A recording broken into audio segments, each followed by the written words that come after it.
wheat and the weeds. In the words of Jesus Christ, the kingdom of heaven is like a man who sowed good seed in his field, a field stretching far beyond what the eye could see, rich with fertile soil and quiet promise, where every seed placed into the earth carried the hope of life, provision, and purpose. And as the sun rose and set over that land, and as gentle winds passed through it, like whispers of blessing, the man trusted the process, knowing that what was planted in faith would one day rise in fullness. But while everyone slept, when the world was silent and unguarded, when no watchful eye remained, and even the stars seemed to dim in stillness, an enemy came. Not with noise, not with destruction, not with anything that would draw attention, but with subtle intent and quiet precision. He walked into that same field and sowed weeds among the wheat, carefully placing them so close, so convincingly, that no one would notice the difference at the beginning. And then he disappeared into the darkness as if he had never been there at all. As the days unfolded and the earth responded to the sun and rain, the field began to come alive. Small green shoots broke through the soil, stretching upward toward the light, each one carrying the identity of what had been planted beneath the surface. To anyone passing by, the field looked beautiful, full and promising, a sign that everything was working exactly as it should. The servants who worked under the master walked through the rows with satisfaction, speaking of the coming harvest, imagining the abundance that would soon fill their hands. But as time went on, something subtle began to reveal itself. Among the wheat, there were plants that looked similar, almost identical at first glance, yet something about them felt different.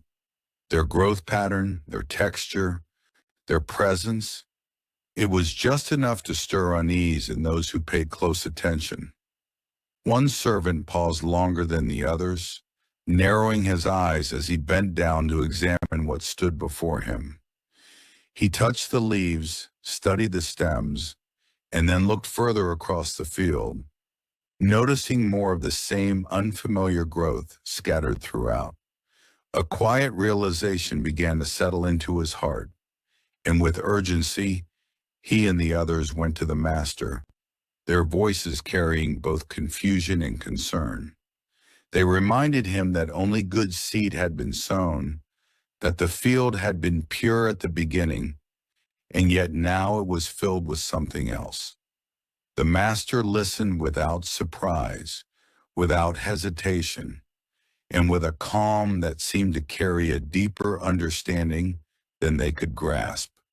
He simply said that an enemy had done this. That answer, though clear, did not settle their concern. If there was an enemy, then surely action must be taken. Surely the wrong must be corrected immediately. So they asked if they should go into the field and pull out the weeds, to cleanse it, to restore it, to make it right again before it was too late. But the master stopped them, not out of indifference, but out of wisdom. He explained that the roots of the wheat and the weeds had already begun to grow together beneath the surface, intertwining in ways that could not be separated without causing damage. To remove the weeds too early would risk destroying the wheat as well, and what was meant to protect could end up harming what was good.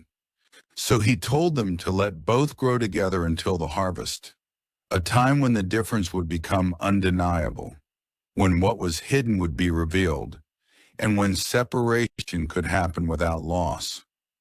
And so the field remained as it was, a mixture of what was true and what was false, growing side by side under the same sky, receiving the same rain, touched by the same light.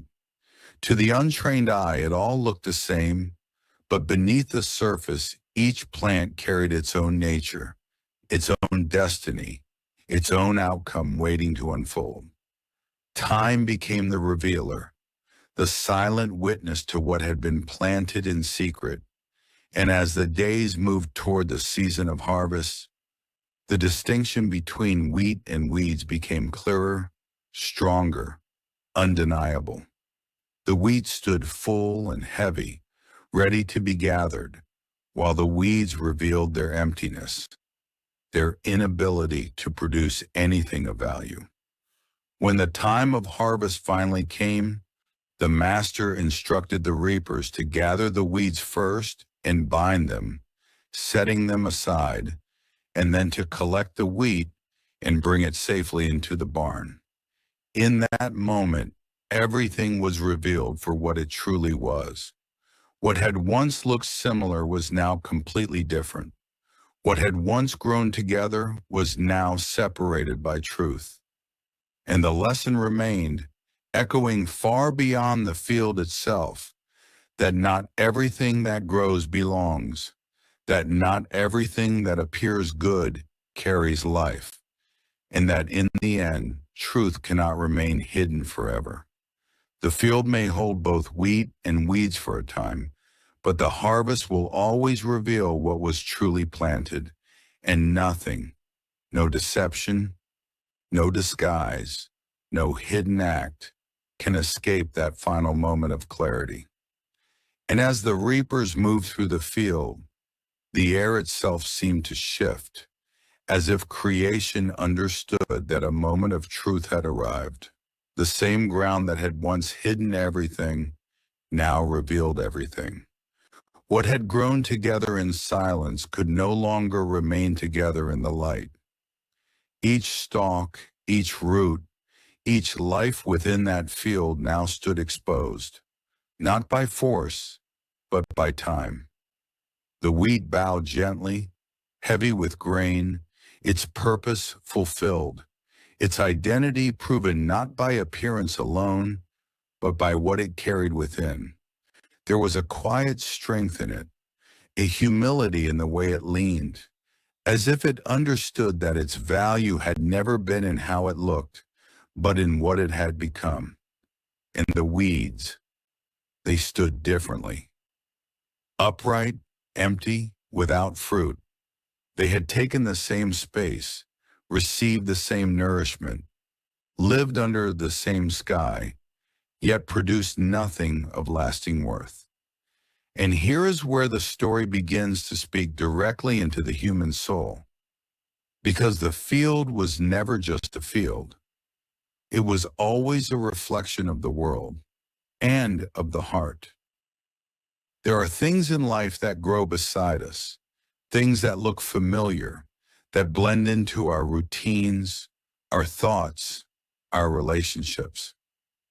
At first, they seem harmless. Sometimes they even seem helpful, but over time, their true nature begins to show, not always loudly, not always suddenly, but inevitably. And yet, how often do we rush to judge too early? How often do we try to pull things out of our lives, or even out of others, without fully understanding what lies beneath the surface? The servants wanted immediate action. They wanted clarity right away. They wanted the field to look perfect again. But the master understood something deeper, that growth takes time, and so does revelation.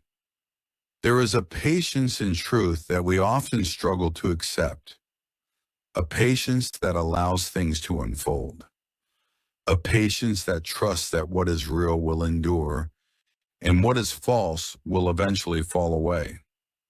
Because not everything is meant to be separated immediately. Some things must grow, so they can be revealed. Think about your own life for a moment. The seasons you've walked through, the people you've encountered, the thoughts you've entertained. Can you see it? Moments where everything seemed fine on the surface, but later you realized something deeper was happening. Moments where you couldn't tell the difference between what was helping you and what was quietly harming you. That is the mystery of the wheat and the weeds. They do not announce themselves. They reveal themselves, and they do so over time. The master's wisdom was not in ignoring the problem. It was in understanding the process, because rushing the separation could destroy what was good. And sometimes, what we think is the problem is not the real danger. The real danger is acting without understanding. The real danger is assuming we can see everything clearly, when in truth we only see in part. But God sees the roots. He sees what is hidden beneath behavior, beneath appearances, beneath moments. He sees the intention. He sees the truth. And he knows exactly when the time is right. That is why the harvest matters. Because the harvest is not rushed. It is appointed.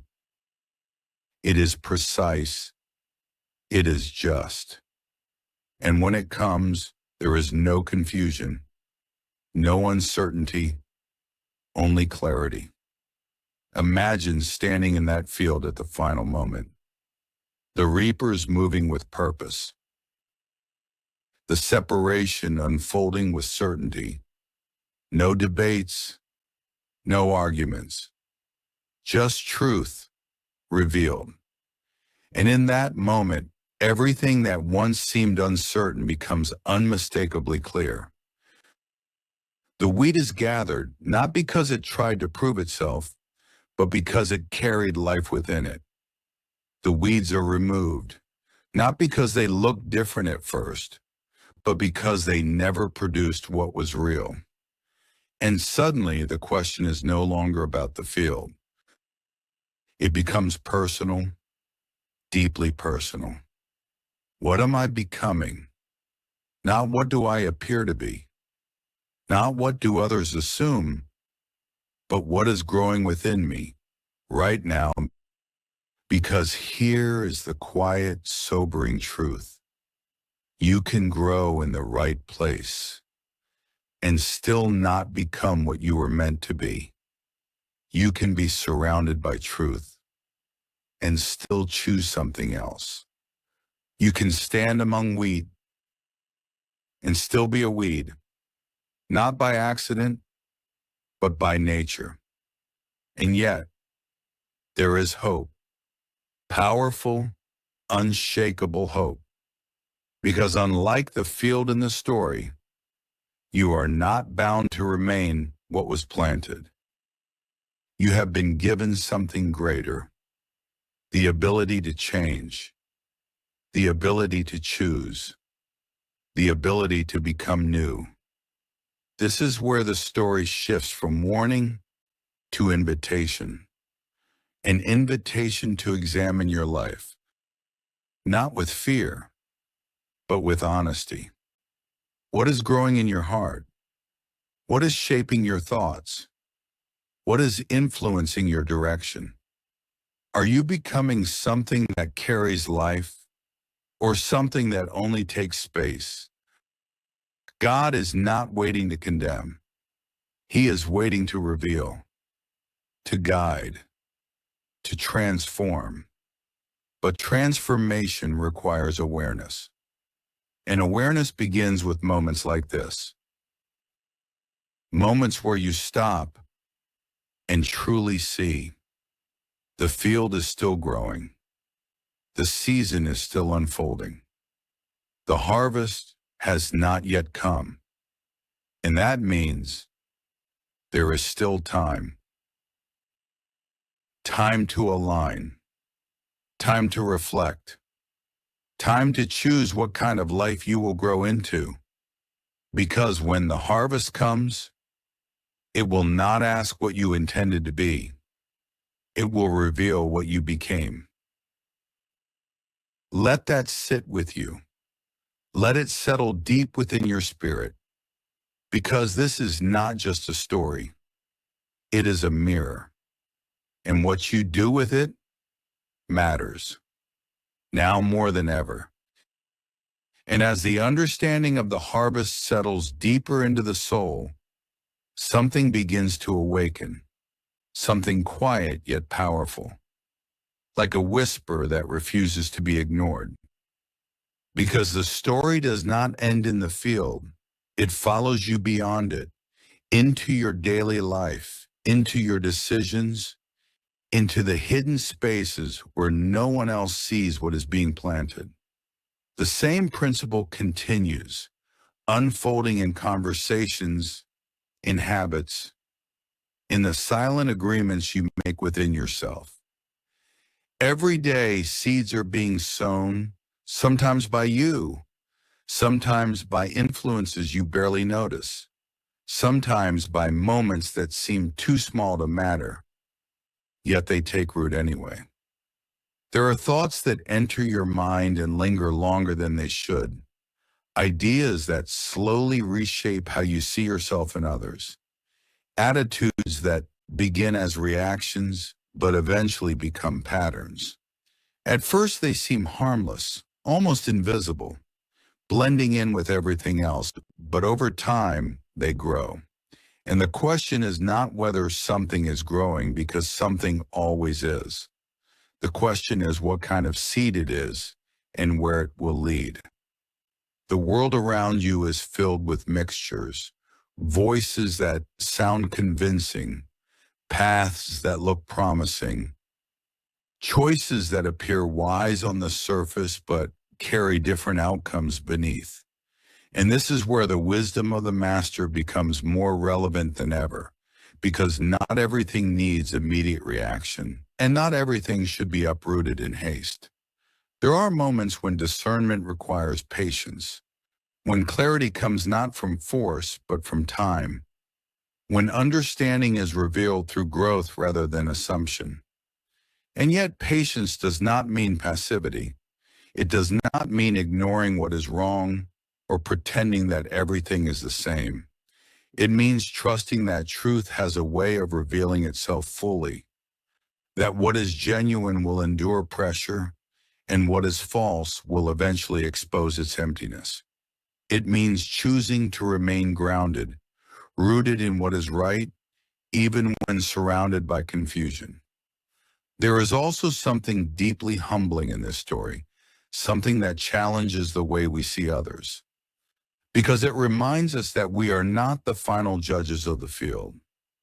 We do not always know what lies beneath another person's surface, what battles they are facing, what transformation may still be taking place within them.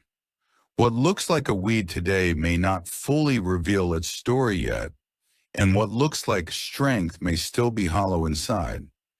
This is why the master holds the authority of the harvest, because only he sees completely, only he understands fully. And as you carry this awareness forward, you begin to live differently.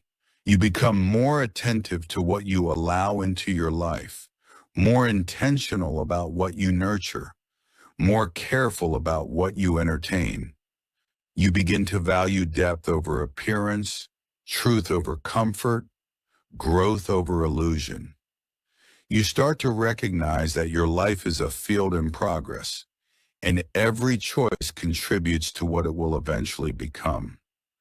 There is a quiet strength in choosing what is right when it is not easy, in staying rooted when everything around you feels uncertain, and continuing to grow even when you are surrounded by things that do not belong. Because the presence of weeds does not stop the wheat from becoming what it was meant to be. The environment may be mixed, but the identity remains true. And this is where hope becomes real, not as a distant idea, but as a present assurance.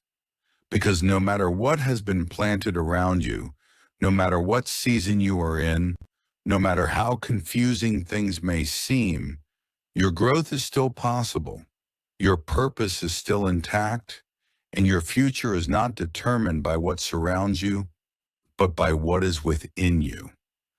The story reminds you that the final outcome is not decided in the early stages, not in the moments when everything looks similar, but in the fullness of time. It is not about how closely something resembles truth at the beginning, but whether it produces life in the end. And that means your focus does not have to be on comparing, on fearing, on reacting to everything around you. Your focus can be on becoming, on growing, on aligning yourself with what is real. And when you live with that understanding, something shifts inside you. You stop being distracted by appearances. You stop being shaken by temporary confusion. You begin to trust the process, even when you cannot see the full picture, because you know that the same God who sees the field sees you, understands you, and is guiding your growth with purpose and care. And as the story settles into the hearts of those listening, Jesus Christ did not leave it as a mystery without meaning, because his teachings were never meant to confuse, but to reveal what the eyes could not easily see. He began to unfold the deeper truth behind the parable, not just as a lesson for the mind, but as a revelation for the soul. He explained that the field is the world, vast and filled with lives, choices, and unseen influences shaping every direction. The good seed represents the children of the kingdom, those who carry truth within them, not just in words, but in nature, in the way they live, in the fruit they produce over time. And the weeds, he said, are the children of the evil one, planted not by accident, but by intention, growing quietly among what is good, often unnoticed until time reveals their true nature. He spoke of the enemy not as a distant idea, but as a real presence, one who works in subtlety rather than noise, in deception rather than destruction, placing what appears similar in order to create confusion. Because if something looks close enough to truth, many will not question it. And that is how influence spreads, not always through what is obviously wrong, but through what is almost right. And as he taught this, there was a weight in his words, a seriousness that called for attention. Because this was not just about a story in a field, it was about the reality of the world they were living in. He continued, explaining that the harvest is the end of the age, a moment when everything hidden will be brought into the light, when nothing will remain disguised, when truth will no longer compete with imitation, because the difference will be undeniable. He described the reapers as angels, sent with purpose and clarity, not to guess, not to assume, but to act according to what is true. And in that moment, there would be a separation, not based on appearances or claims, but on what each life had truly become. There was no harshness in his tone, but there was urgency, because what he was revealing mattered deeply. He was not just describing a future event, he was inviting reflection in the present. He was asking those who listened to consider their own lives, their own hearts, their own direction. Because the question was never meant to be about identifying others as wheat or weeds, but about understanding what is growing within oneself. And then, in a way that only he could, he shifted the focus from fear to awareness, from judgment to responsibility. He did not call people to panic over the presence of weeds, but to remain rooted in truth. He did not encourage them to control everything around them, but to be faithful in what they were becoming. Because transformation, he taught, is not something forced from the outside. It is something that grows from within. He reminded them, through his life as much as his words, that being part of the kingdom is not about outward perfection, but inward reality. It is about producing fruit that reflects truth, love, patience, and faithfulness, not just in moments of ease, but in seasons of difficulty. Because wheat does not prove itself when it first appears. It proves itself when it matures, when it carries grain, when it fulfills its purpose. And there was also a quiet comfort in his teaching, a reassurance that even though the world may seem mixed, even though good and evil may appear to grow side by side, nothing is beyond the awareness of God. Nothing is unnoticed. Nothing is forgotten. The presence of weeds does not mean the absence of control. It does not mean that truth has been overcome. It simply means that the story is still unfolding, that the final chapter has not yet been written. He called his listeners not to be distracted by everything around them, but to stay focused on what truly matters, to live with integrity, to walk with purpose, to remain faithful even when clarity is not immediate, because the timing of God is not rushed and his understanding is not limited. What seems delayed is often precise. What feels uncertain is often part of a greater design. And as his teaching reached its depth, there was an invitation hidden within it, not spoken as a command, but felt as a call to examine, to reflect, to choose. Because every life is part of the field, every heart is soil, and every day carries seeds that will grow into something. The question is not whether growth will happen, but what kind of growth it will be. And so his words remain, not just as a teaching from the past, but as a living truth that continues to speak into every generation. A reminder that while the world may hold both wheat and weeds, the responsibility of each person is not to control the entire field, but to become what they were created to be. To grow in truth, to produce what is real, and to trust that in the end, when everything is revealed, what is rooted in truth will stand, and what is not will fall away. And as the teaching of Jesus Christ settled deeper into the hearts of those listening, it became clear that this was not just a lesson about the future, but a revelation about the present moment they were living in. Because the tension of the wheat and the weeds is something that exists now, not just at the end of time. It exists in societies, in communities, in families, and even within the human heart itself. There is a constant coexistence of truth and deception, of righteousness and compromise, of what leads to life and what slowly drains it. Jesus was guiding his listeners to understand something profound, that the presence of evil does not mean the failure of good, and the delay of judgment does not mean the absence of justice. This was a radical way of thinking, especially for those who expected immediate correction, immediate consequences, immediate clarity. But his teaching revealed that God's patience is not weakness, it is purpose. It allows time for growth, time for transformation, time for truth to become evident in a way that cannot be denied. He was also addressing a deeper human tendency, the desire to quickly label, to separate, to decide who belongs and who does not. But in doing so, people often act without full understanding. They see only what is visible, only what appears on the surface, while the deeper reality remains hidden. Jesus challenged this mindset by showing that premature judgment can cause harm, that acting too quickly can damage what is still in the process of becoming. There is also a layer of spiritual insight in this teaching that speaks about influence. The enemy in the parable does not remove the wheat, he introduces something alongside it.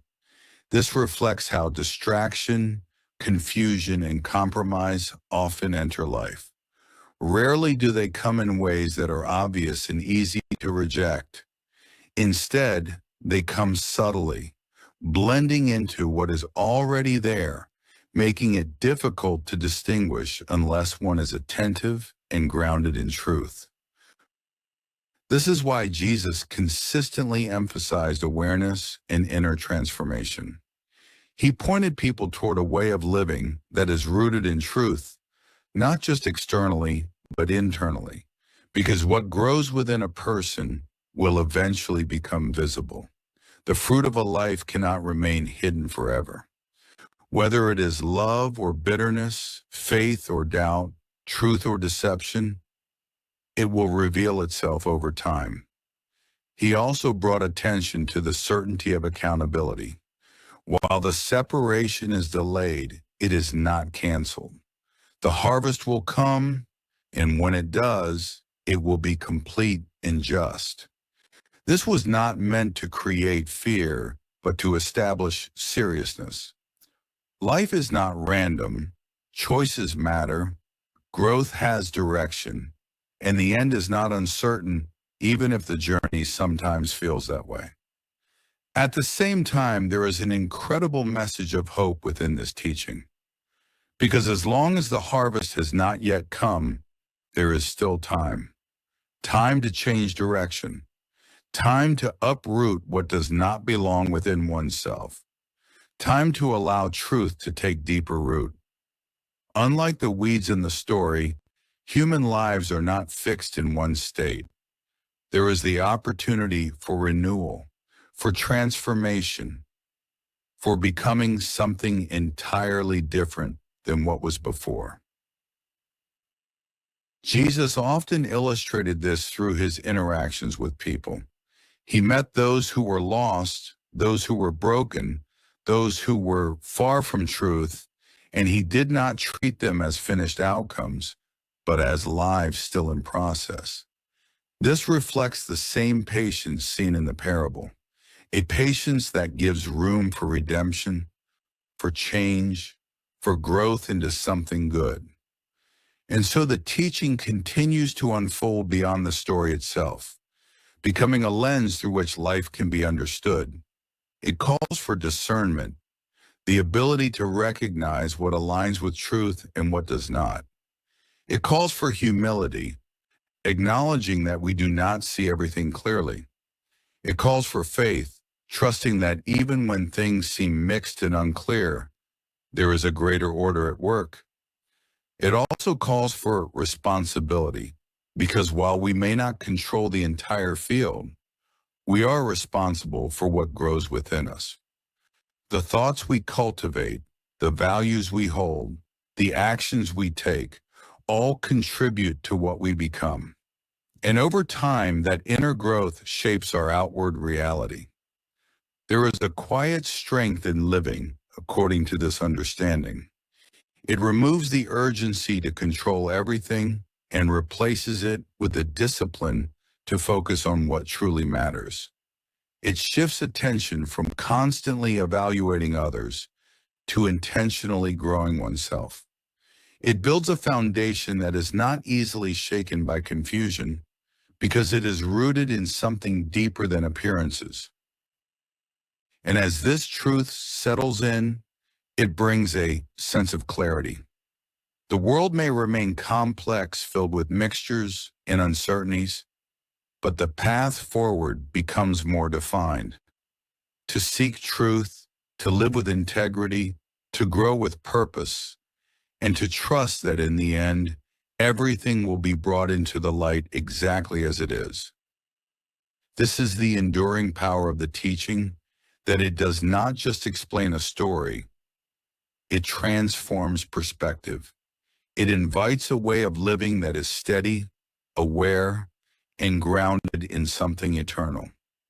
And for those who truly receive it, it becomes more than knowledge. It becomes a guide, shaping how they see the world, how they live their lives, and how they prepare for the moment when the harvest finally comes.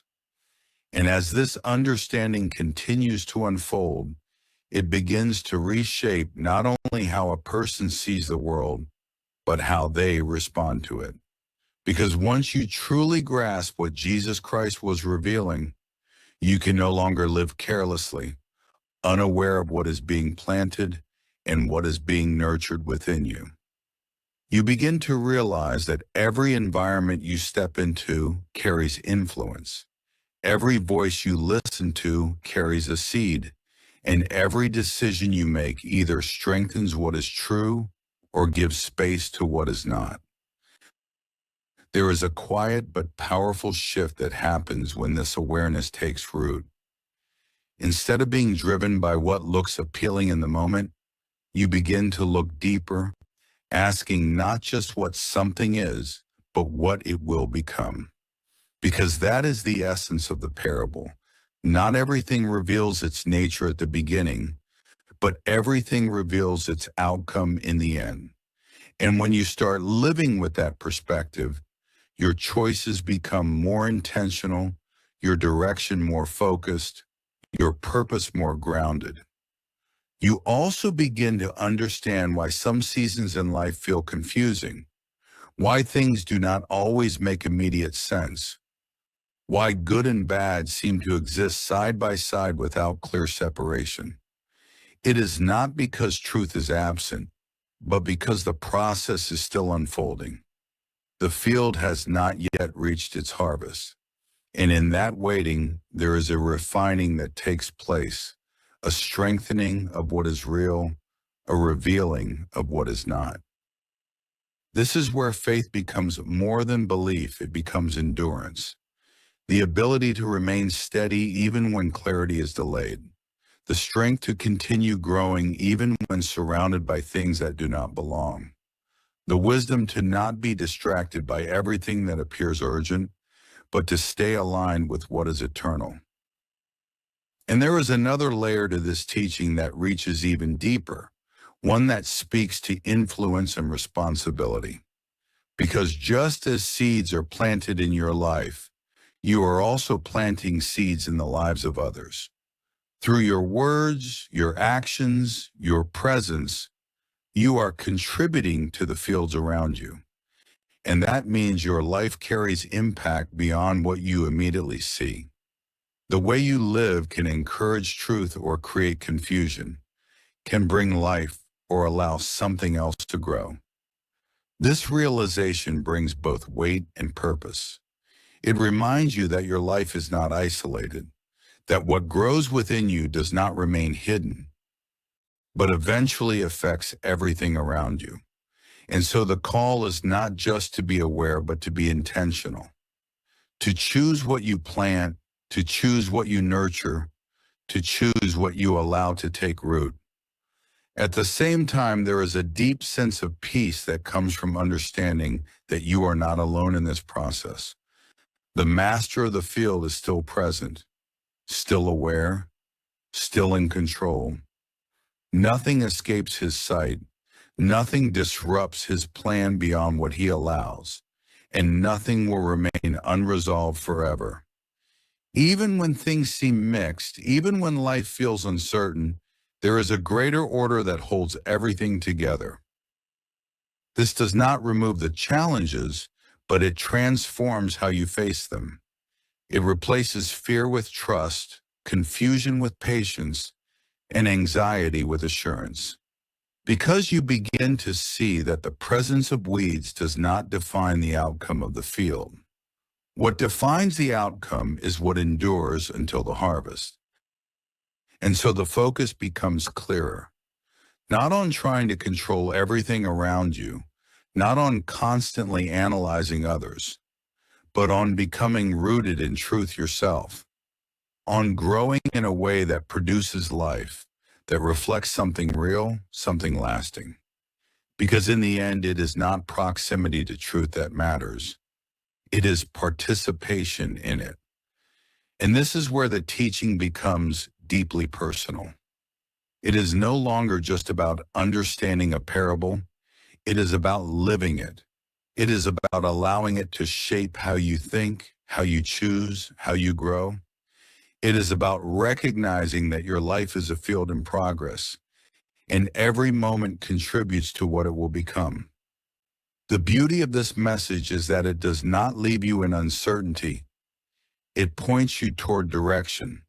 It reminds you that growth is still happening, that change is still possible, That purpose is still unfolding.